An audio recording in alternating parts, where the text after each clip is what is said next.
Okay, here we are. So this is our leptin notes. I notice I'm on the side. So here I am back again.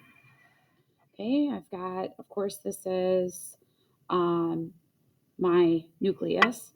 And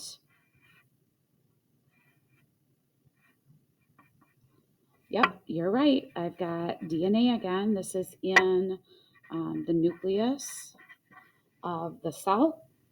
And I'm going to draw the rest of the cell. And you might be wondering what kind of cell. I'm sorry, I kind of started. What kind of cell? I'm talking about a fat cell. Okay, an adipose cell. Now, ironically, if you stop for a second and I have it, I want to just show you real quick. So this would be the nucleus of a fat cell. So within this fat cell, there would be this ginormous vacuole. And in this ginormous vacuole, this would all be fat. So when you look at a fat cell, a lot of times all you can see it, if it's stained, is this red outer, and you might see the dot from the nucleus, but it's all fat. Isn't that crazy? Okay, so of the DNA, okay, we again have a portion of that DNA, which of course is coding for special proteins that are characteristic of that fat cell.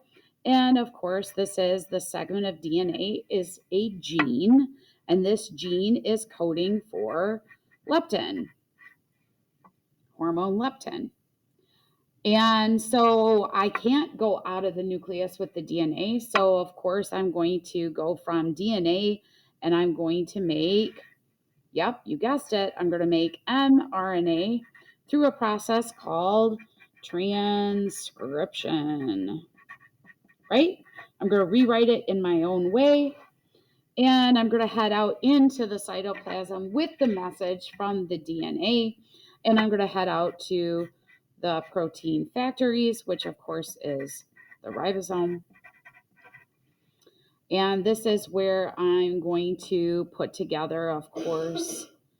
Oh, and by the way, I'm going to go from mRNA to translation, right? This is a good review for us.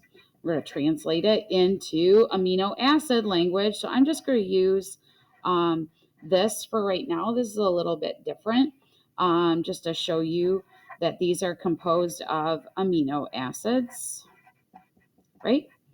And those amino acids, of course, make a protein, and the protein is leptin, which is a hormone. Remember, hormones act upon something. Okay, so this leptin is released by the fat cell. Remember, its job is to tell the body, hey, body, we already have enough stored here. Can we please stop storing and stop eating? So this, of course, gets released and enters the bloodstream. Because I've got to tell somebody. Well, who am I going to tell? You're right. Right? So I'm going to draw, I want you to think about it like this. So I'm going to draw my friend. Who's my friend? The hypothalamus. Remember our hypothalamus friend. Now notice that I drew this like this, right? Because my, I'm going to color these pink. My leptin here,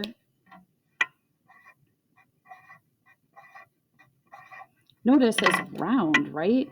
So I wanted you to know that there are receptors, okay, within, we spell it right, receptors that are within the hypothalamus that are going to have a docking station for that leptin, okay, for that leptin hormone. So here's what's going to happen. Of course, this will then send signals to the rest of the body to stop hunger. Okay. So stop being hungry. Okay, whether that's like making your stomach feel full or just you being like, I'm full. So stop and think for a second. All right, when leptin is high, hunger is low. I didn't draw my box big enough. When leptin is low, hunger is high. Okay.